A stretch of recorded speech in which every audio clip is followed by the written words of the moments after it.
He was a 35-year-old real estate billionaire who owned half of California's skyline, until kidney failure brought him to his knees. The only perfect match to save his life? A 27-year-old black nurse with nothing to gain and everything to lose. What started as a life-saving surgery turned into a love powerful enough to shake an empire.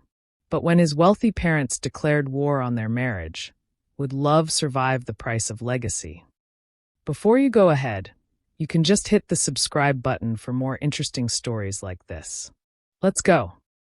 The first thing people noticed about Robert Smith was not his height or his tailored suits, or even the quiet authority that followed him into every room. It was certainty. At 35, Robert was the kind of man who didn't ask if something was possible. He decided it was. From the mirrored towers of downtown Los Angeles to luxury oceanfront developments stretching along the California coast, his name was etched into the skyline like a signature. Media called him the king of concrete. Investors called him unstoppable. Tenants called him expensive. But in boardrooms where fortunes shifted with a nod, they called him something else. Untouchable. On the morning everything changed, Robert stood before a wall of glass inside his newest high-rise acquisition in downtown Los Angeles. Below him, the city hummed, traffic threading through steel arteries, cranes lifting future profits into place. He adjusted the cuff of his navy suit and addressed the room of investors gathered behind him. Phase 3 will triple long-term valuation, he said smoothly. Waterfront expansion in San Francisco closes next quarter. Gentlemen, California isn't just growing. It's becoming vertical. Soft laughter. Impressed murmurs. Numbers lit up the presentation screen behind him. Then something flickered. Just slightly. A strange pressure in his abdomen. He paused. No one noticed. Robert Smith did not pause. He continued speaking. But the pressure sharpened. His vision blurred at the edges. The room tilted. His hand gripped the glass table. "Excuse me," he muttered, a rare crack in his composure. And then the man who owned half the skyline collapsed onto imported Italian marble. When Robert regained consciousness, it wasn't to applause. It was to antiseptic air, muted monitors, and the low mechanical rhythm of machines doing what his body suddenly could not. He blinked against fluorescent lights. A voice spoke calmly near him. "Mr. Smith? Can you hear me?" He turned his head slightly. A woman stood beside his hospital bed. Dark, intelligent eyes. Hair pulled back neatly. Calm posture. No intimidation. No awe. Just focus. "You're at St. Gabriel Medical Center in Los Angeles," she said gently. "You fainted during a meeting. We're running tests." He tried to sit up. Pain shot through his side. "Don't," she said firmly, placing a steady hand on his shoulder. It wasn't submissive. It wasn't fearful. It was authoritative. He frowned faintly. "Who are you?" "Olivia Brown. I'm one of the nurses assigned to you." Her tone didn't change when she said his name. No reverence. No flattery. Just fact. Robert studied her briefly before looking away. "Call my assistant. She's already been contacted." "And my parents?" "Informed." "Good." He exhaled, expecting relief. But the doctor entered moments later with something else entirely. Concern. 3 days later, Robert sat upright in a private hospital suite overlooking the Los Angeles skyline. Ironically, one of his own buildings gleaming in the distance. The nephrologist didn't waste words. "Mr. Smith, your kidneys are functioning at less than 15%. Robert stared at him. "I exercise," he replied flatly. "I have quarterly physicals." "Kidney disease can progress silently," the doctor continued. "We've run multiple tests. It's advanced. You're in end-stage renal failure." Silence. The words didn't fit him. Failure wasn't part of his vocabulary. "What's the solution?" Robert asked. "A transplant." The doctor folded his hands. "Without one, dialysis can extend your life temporarily. But realistically," he didn't finish the sentence. He didn't need to. Robert leaned back slowly. The room suddenly felt smaller. "I'll get on the list," Robert said coolly. "You will," the doctor replied carefully. "But finding a compatible match quickly is not guaranteed." Robert almost laughed. Nothing had ever been not guaranteed for him. He built guarantees. He secured them. He funded them. "I can finance private search programs," Robert said. "International registries. We'll explore all options." But the doctor's expression remained measured. And for the first time in his life, Robert Smith felt something he couldn't negotiate with. Uncertainty. Over the next week, weakness crept into him like an uninvited tenant. Fatigue. Nausea. A heaviness he couldn't outrun. The media was told he was exhausted from expansion efforts. Investors were reassured. But in the hospital room, stripped of boardrooms and contracts, Robert was just a patient in a gown. And Olivia Brown was there every morning. She checked his vitals without small talk, adjusted 4 lines with precise efficiency, spoke clearly and directly. One afternoon he snapped, "Do you have to hover?" She didn't flinch. "You're retaining fluid," she replied calmly. "If I don't monitor you closely, you'll feel worse." "I feel fine." "You fainted in a boardroom." He glared slightly. She held his gaze evenly. "You're not invincible, Mr. Smith." Something about the way she said it didn't sound mocking. It sounded honest. Most people feared challenging him. She didn't. And strangely, he found himself watching her more closely after that. She moved with quiet confidence. She laughed with other nurses softly. She treated every patient, wealthy or not, the same. And she never once treated him like a headline. Weeks passed. Dialysis began. Robert hated it. The machine. The time lost. The helplessness. He kept working from his hospital bed, laptop balanced against crisp white sheets. But even numbers couldn't distract him from the reality. No match had been found. His parents visited often. Charles Smith stood stiff and controlled. "We'll fix this," his father said. Evelyn Smith adjusted flowers in the room and avoided looking at the machines. "We're contacting specialists in Europe," she assured him. Robert nodded. But at night, when the room dimmed and the city lights blinked outside, he felt something colder than fear. Time slipping. It happened quietly. No dramatic announcement. Just a knock on the door one afternoon. The transplant coordinator entered, face serious. "We've identified a potential match." Robert's heart thudded. "Who?" The coordinator hesitated slightly. "One of the hospital staff." Robert frowned. "Staff?" "Yes." She underwent testing voluntarily. He stared at her. "Who?" A pause. "Olivia Brown." Silence filled the room. Robert almost thought he misheard. "The nurse?" he asked. "Yes." He felt something unfamiliar ripple through him. "Why? Why would she?" He shook his head immediately. "No." The coordinator blinked. "No, I won't accept that. It's a strong match." "I don't care." She studied him carefully. "Mr. Smith, you may not get another compatible donor in time." He looked toward the window, toward the skyline he built, toward a future that suddenly depended on someone he barely knew.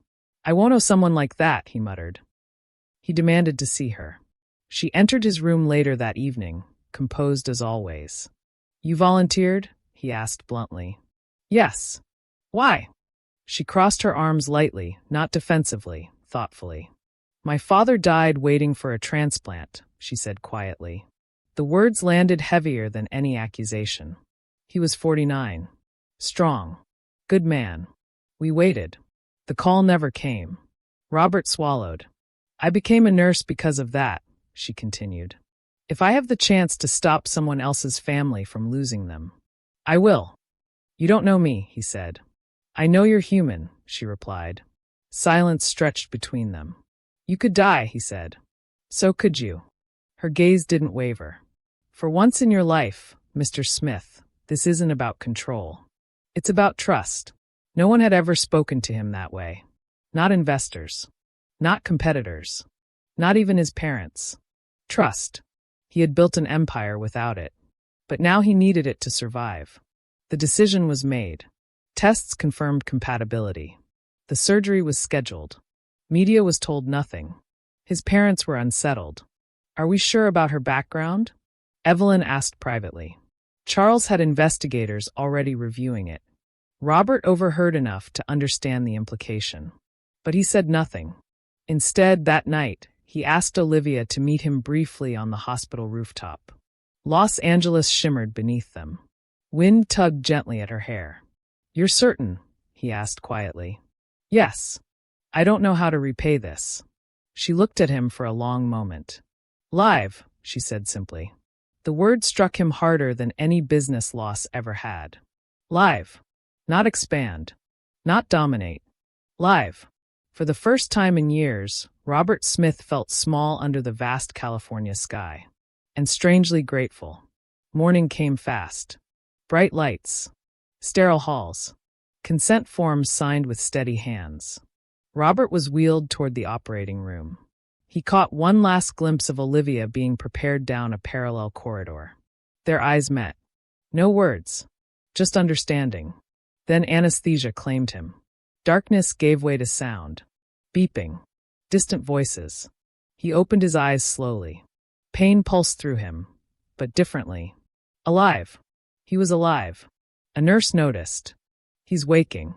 Moments later, as clarity returned, he asked hoarsely, Olivia? She's stable, someone said. Relief flooded him unexpectedly. Hours later, despite protests, he insisted on seeing her. She lay pale in recovery, eyes fluttering open as he approached. You should be resting, she whispered faintly. So should you. For the first time, there was no arrogance in his voice. Only awe. You gave me more than a kidney, he said quietly. She studied him. You gave me time. Her lips curved into a tired smile. Don't waste it. He held her gaze. And in that fragile, sterile hospital room, stripped of status and wealth, something shifted. Gratitude deepened into connection. Connection hinted at something more dangerous. Something neither of them had planned for. Outside, the California skyline gleamed in the sun. But inside that hospital room, Robert Smith understood something life had forced him to learn. He may have built towers, but it was a woman with nothing to gain who rebuilt him. And neither of them yet realized. The real battle wasn't survival. It was what would happen when the world discovered the truth. 3 months after the surgery, the California sun felt different against Robert Smith's skin. Warmer. Sharper. Earned. He stood on the balcony of his Beverly Hills estate, one hand resting unconsciously against the scar hidden beneath his tailored shirt. The city stretched endlessly below him, palm trees swaying, convertibles gliding along pristine roads, wealth tucked behind manicured hedges. Everything looked the same, but he wasn't. For the first time in years, he hadn't checked stock reports before sunrise. He hadn't barked instructions into a headset. He hadn't drafted acquisition strategies over espresso. Instead, he found himself thinking about a woman who lived 45 minutes away in a modest apartment near Culver City. Olivia Brown. She had returned to work 6 weeks after the surgery. Against his recommendation. Against his parents' expectations. Against the silent assumption that someone who saved a billionaire would naturally step into a more luxurious life. But Olivia didn't orbit wealth. She orbited purpose. And that unsettled him more than any business rival ever had. The first time he tried to thank her properly, he sent a gift. A Cartier bracelet, understated but unmistakably expensive. She returned it the next morning. With a note. I didn't donate to upgrade my accessories. Coffee works just fine. He read the note twice. Then he smiled. Robert Smith did not smile often. So he showed up at a small coffee shop she frequented. No entourage, no driver, just a simple navy sweater and dark jeans. The barista nearly dropped a mug when she recognized him. Olivia didn't. Or perhaps she pretended not to. You're early, she said, glancing at her watch. You said 5. It's 4:52. He almost corrected her. Instead, he sat. The cafe smelled like roasted beans and cinnamon. Indie music played softly. Students typed on laptops. A toddler knocked over a napkin holder. Normal. Unfiltered. Real. He hadn't sat somewhere like this in years. They talked. Not about the surgery. Not about money. About books she liked. About how Oakland sunsets looked different from Los Angeles. About how she once wanted to study architecture before choosing nursing. You build things, she said lightly. I help rebuild people. I guess we're not that different. He considered that. I build to last, he replied. So do I. The conversation flowed easily. Too easily. And when he left, he felt something unfamiliar. Anticipation. Over the following weeks, coffee became dinner. Dinner became long drives along the Pacific Coast Highway. One evening, he insisted on picking her up. His driver waited outside her building, confused when Robert told him to leave. I'll drive. The car felt almost symbolic, less shielded, less removed. When Olivia stepped out of her apartment complex wearing a simple white dress and no visible designer label, he felt his breath hitch. Not because she dazzled like a red carpet spectacle, but because she was effortlessly herself. He took her to Santa Monica Pier. Not a private yacht. Not an exclusive club. The pier. They walked past neon lights and cotton candy stands. Teenagers laughed loudly nearby. A street musician played a saxophone under flickering bulbs. "Do your investors know you're here?" she teased. "They'd faint," he admitted. She studied him quietly as they leaned against the railing, watching the waves crash below. "Why are you doing this?" she asked softly. "Doing what?" "Trying." The word lingered between them. He didn't answer immediately. Instead, he looked at the ocean stretching into darkness. "When I was lying in that hospital bed," he began slowly, "I realized something uncomfortable." She waited. "I don't know if anyone in my life would have stayed if the money disappeared." Her expression softened. "That's not true. It might be." He looked at her directly. "But you would have." Her heartbeat quickened, she felt it. "That's not why I donated," she said carefully. "I know. And I'm not charity, Robert." His jaw tightened slightly. "I don't see you that way." Silence. Wind moved gently through her hair. She stepped closer to him, not dramatically, not impulsively, but deliberately. "I don't want to be your redemption story," she said. "You're not. Then what am I?" He swallowed. He had negotiated billion-dollar contracts with less hesitation. "You're the first person who looked at me and didn't see an empire." The vulnerability in his voice surprised them both. And before either of them overthought it, she kissed him. Softly, carefully, as if testing the truth of what was happening. When they parted, the world felt rearranged. It didn't take long. Wealth had a surveillance system of its own. Within weeks, discreet whispers reached the Beverly Hills estate of Charles and Evelyn Smith. Their son had been seen frequently with a nurse. Charles Smith did not appreciate surprises. He hired investigators. Background checks were conducted. Files compiled. Family history examined. Education verified. Financial status confirmed. "She lives in a 2-bedroom apartment," Evelyn said quietly, reading the report. "She has student loans," Charles added. "And Evelyn hesitated. Charles didn't. "Black." The word hung in the air, heavy with implication. Evelyn sighed. "This is not appropriate." "It's temporary," Charles replied firmly. "Gratitude can be mistaken for attachment." But Robert's attachment was not temporary. They invited Olivia to dinner. The estate shimmered under golden evening lights. Fountains illuminated, marble floors gleaming, staff moving silently. Olivia wore a deep emerald dress, elegant but not extravagant. She carried herself with quiet dignity as Robert guided her inside. Evelyn's smile was flawless. "Olivia, dear, we've heard so much about you." "I hope good things," Olivia replied calmly. Charles observed her like an appraisal. Wine was poured. Courses served. Conversation began politely, then subtly shifted. "Your parents must be very proud," Evelyn said lightly. "They are," Olivia replied. "And what does your father do?" "He passed away," Olivia answered evenly. "Oh!" A pause. "I'm sorry. What did he do?" "He drove city buses." Silence flickered briefly at the table. "How humble," Evelyn murmured. Robert's jaw tightened. Charles leaned back slightly. "Nursing is admirable work." "It's necessary work," Olivia corrected gently. "And temporary?" Charles asked. "I don't see it that way." Robert interjected smoothly. "Olivia plans to pursue advanced practice specialization." Charles nodded slowly. Ambitious. The microaggressions weren't loud. They didn't need to be. But Olivia heard them. And Robert saw them for the first time clearly. When dessert arrived, Charles spoke directly. "You understand, Olivia, that our family name carries expectations." She met his gaze calmly. "I understand that your son nearly died. And I gave him a kidney. If expectations are higher than that, I'd love clarification." Silence. Evelyn's fork paused midair. Robert felt something shift inside him, pride. For her. After dinner, As they walked toward the car, he exhaled sharply. I'm sorry. For what? She asked. For them. She studied him. They're afraid. Of what?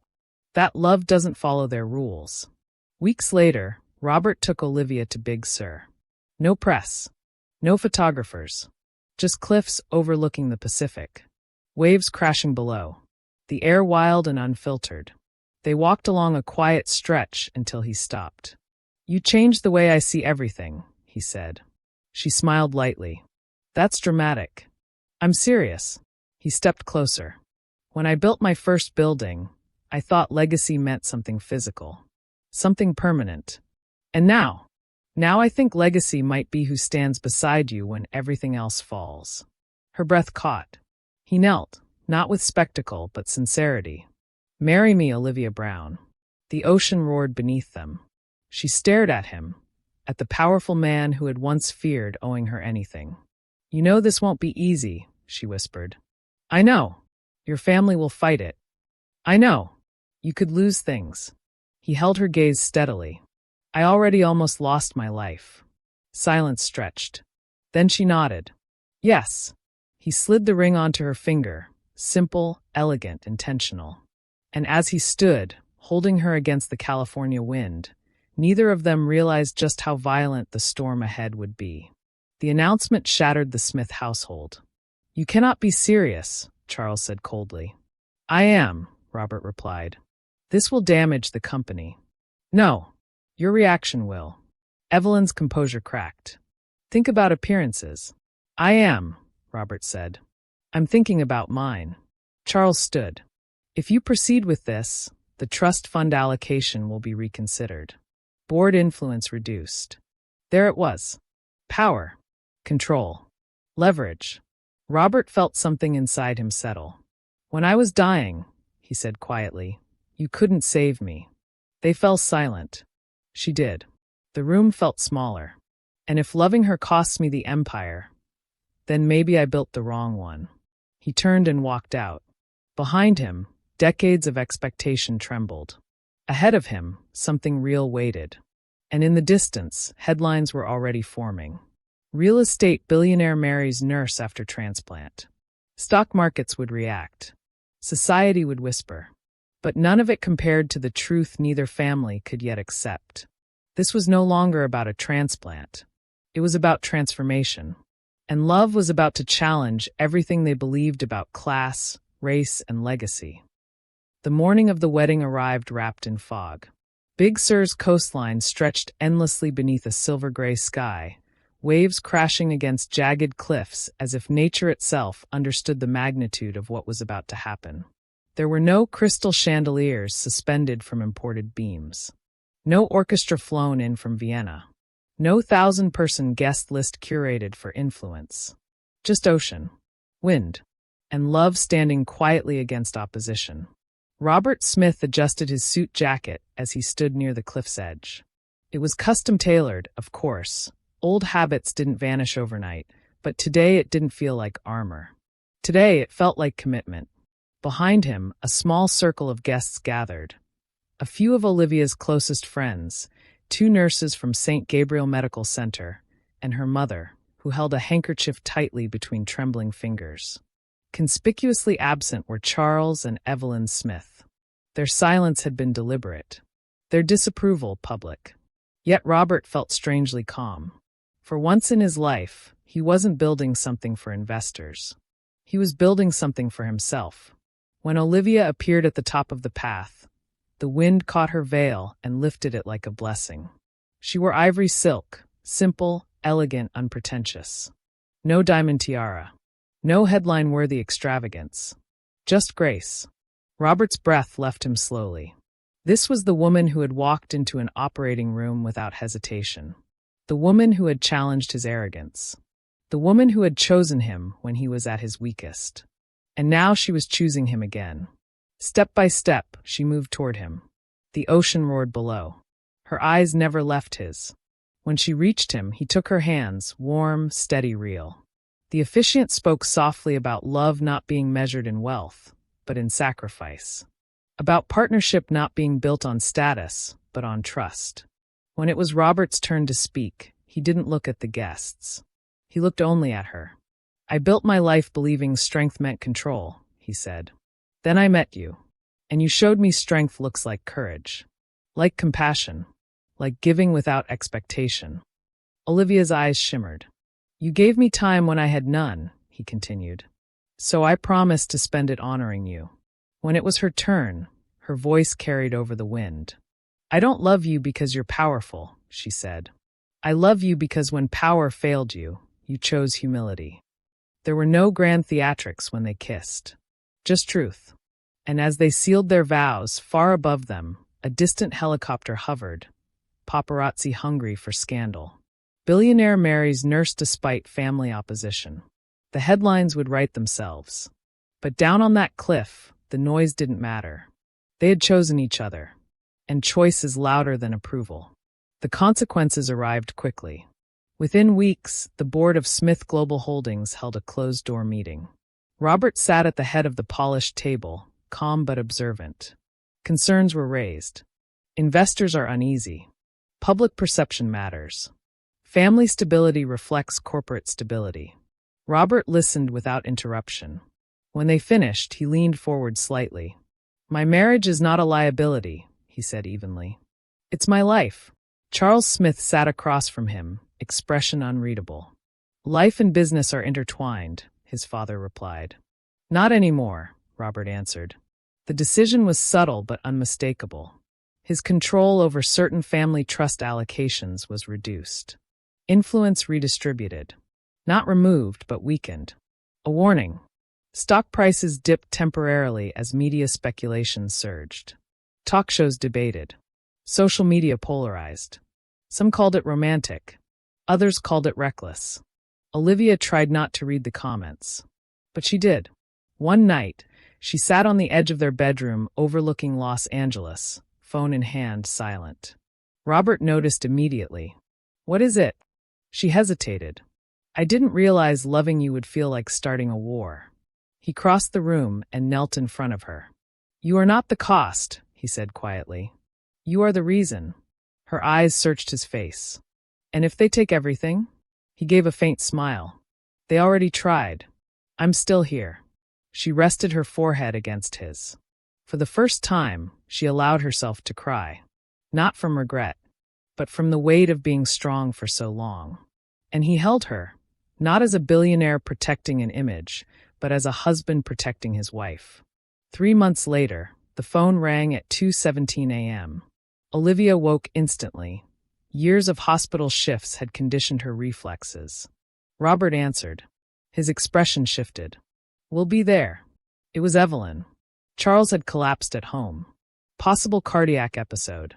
They arrived at the emergency department within minutes. The irony was not lost on anyone.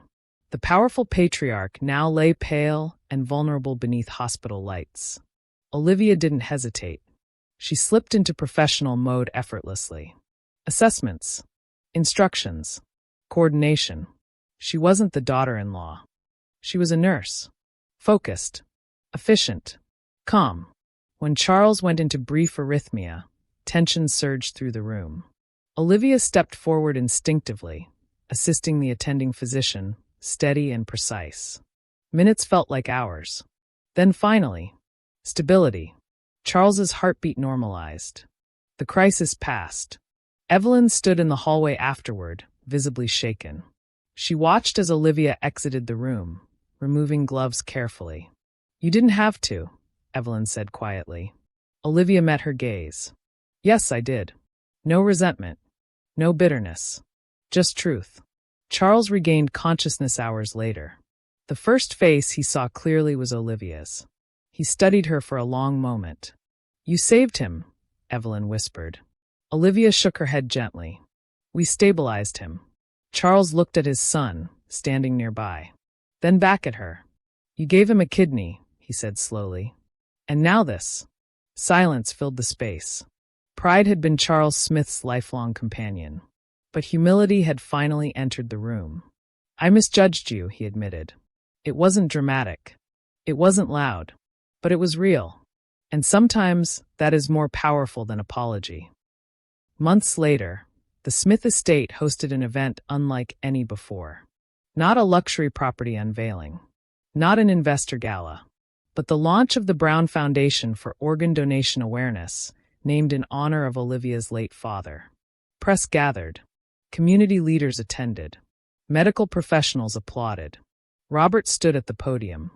"My wife taught me something no business school ever could," he said. "True wealth isn't what you own. It's what you're willing to give." Olivia stood beside him, radiant not because of diamonds, but because of impact. Charles and Evelyn sat in the front row. Present, not out of obligation, but respect. When Olivia spoke, her voice carried strength earned through experience. "No one should lose a loved one waiting," she said. "If sharing our story encourages even one donor registration, then it's worth it." Applause thundered, and in that moment the narrative shifted. Not billionaire marries nurse, but couple transforms tragedy into hope. Later that evening, as guests drifted away and city lights shimmered below, Robert and Olivia stood alone on their balcony. The skyline stretched endlessly before them. Buildings he had built. A future they were building together. "I used to think legacy was concrete," he said quietly. She smiled. "And now?" He turned toward her fully. "Now I know it's courage." She rested her hand over his scar, the quiet reminder of where everything began. "You were never as invincible as you thought," she teased softly. He laughed, a sound freer than it had ever been. "And you were never nobody," he replied. Below them, California pulsed with life. Above them, stars shimmered without hierarchy. And between them stood something stronger than status, stronger than prejudice, stronger than expectation. Love that had been tested by illness, challenged by class, threatened by pride, but strengthened by choice. Robert kissed her gently. "I built towers my whole life," he whispered against her forehead. "But you built a home in me." And for the first time, the man who once owned the skyline understood. The greatest structure he would ever protect was the one standing right beside him. Thanks for watching. If you enjoyed the video, please like, share, and subscribe to Boundless Echoes for more interesting stories. We really appreciate your support. Comment where you are watching from, so we can give you a shout out. See you in our next video.